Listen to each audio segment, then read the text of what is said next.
గత 18 సంవత్సరాలుగా సబ్ సెంటర్లలో కాంట్రాక్ట్ ఏఎన్ఎంగా పనిచేస్తున్నారు. కానీ ఇంతవరకు వారికి రెగ్యులర్ కాక ఎంతో మంది ఆవేదన వ్యక్తం చేస్తున్నారు.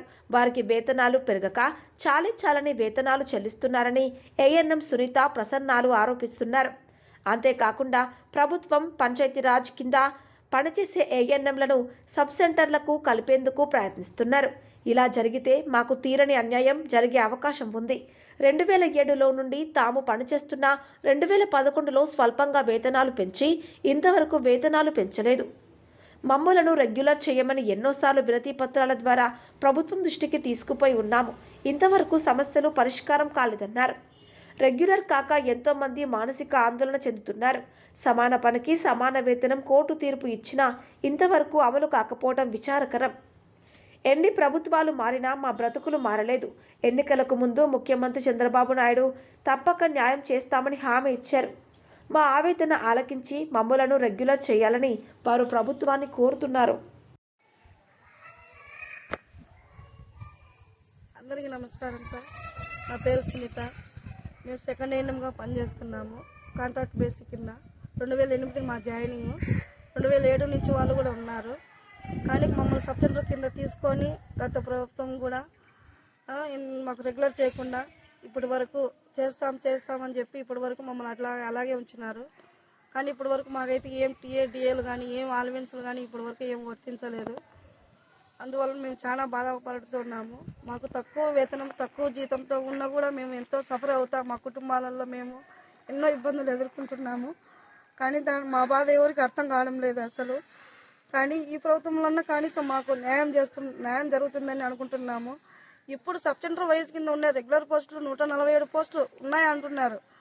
అది మాకు సబ్ సెంటర్ కింద ఉండేటోళ్ళు మా పోస్టులు మాకే ఇవ్వాలి. అలాంటిది కాదని చెప్పి మీరు అర్హులు కాదని చెప్పి మమ్మల్ని పక్కన పెట్టేసి సచివాలయంలో ఉన్న ఏఎన్ఎంస్ను తీసుకొచ్చి వాళ్ళని పంచాయతీ రాజ్ కింద ఉన్న వాళ్ళను తీసుకొచ్చి దీంట్లో సబ్ సెంటర్ కింద రెగ్యులర్ పోస్టులు ఎలా ఇస్తారు సార్? అది మాత్రం మాకు అన్యాయం సార్ జరగడము. కానీ మాకు న్యాయం చేసే వాళ్ళు మీరు ఎవరో ఒకరు మా కన్నీళ్లు తొలుస్తారని ఈ ప్రభుత్వంలో అనుకుంటున్నాము. ఇప్పుడు కూడా మేము ఎంతో ఆవేదనతో బాధపడుతున్నాము. మా కుటుంబాలు మేము ఎంతో సఫర్ అవుతున్నాము. తక్కువ జీతంతో ఇన్నేళ్ల నుంచి పనిచేస్తుంటే మా పిల్లల భవిష్యత్తు ఏం కావాలా? ఇప్పటి వరకు రెగ్యులర్ చేయకపోతే మేమేమైపోవాలనేది మాకు ఆందోళనకరంగా ఉంది విషయము. మా సబ్ సెంటర్ వైజ్ పోస్టులు మాకే ఇచ్చి మమ్మల్ని రెగ్యులర్ చేయండి సార్. మేము అడుగుతున్నది అది ఒక్కటే సార్. ఇన్నేళ్ల నుంచి 2007, 2008 నుంచి జాయిన్ అయ్యి ఇప్పటి వరకు సమాన పనికి సమాన వేతనం అని హైకోర్టు కూడా తీర్పిచ్చినారు. కానీ అటువంటిది కూడా మాకు ఏం వర్తించలేదు. మీరు అవుట్సోర్సింగ్ అని కొంతమంది, మీరు కాంట్రాక్ట్ అని కొంతమంది, మీరు ఎన్హెచ్ఎం కింద ఉన్నారని చెప్పి కొంతమంది అలా అని మమ్మల్ని మబ్బు పెడుతూ వస్తున్నారు. ఇప్పటి వరకు మమ్మల్ని ఏం చేయలేకపోయినారు. అసలు ఈ కనీసం ఏ ప్రభుత్వం వచ్చినా కూడా వచ్చిన తర్వాత మేము అది చేస్తాం ఇది చేస్తామని చెప్పే వాళ్ళే ఉన్నారు. కానీ ఇప్పటి వరకు మా గురించి ఆలోచించే వాళ్ళు లేరు. ఏ నాయకులు కూడా మమ్మల్ని సెకండ్ ఏఎన్ఎం అనేది మాటే లేదు. సచివాలయం వాళ్ళకు రెగ్యులర్ చేసినారు. వాళ్ళకు ఆల్రెడీ జీతం పెంచినారు. చేసిన తర్వాత కూడా వాళ్ళని పంచాయతీ రాజ్ కింద వాళ్ళు సపరేట్ అయినప్పుడు హెల్త్ డిపార్ట్మెంట్లో ఎలా కలుపుతారు సార్? ఇన్నేళ్ల నుంచి మేము 2007, 2008 నుంచి హెల్త్ డిపార్ట్మెంట్లోనే పనిచేస్తున్నాము. అలాంటిది మమ్మల్ని ఎలిజిబుల్ కాదని వాళ్ళని పంచాయతీ రాజ్ కింద ఉండేటోళ్ళని ఎలా ఎలిజిబుల్ చేస్తారు సార్? మీరు అదొకటి అడుగుతున్నాం సార్. సబ్ సెంటర్ కింద ఉండే ఏఎన్ఎంస్ మమ్మల్ని రెగ్యులర్ చేయాలా?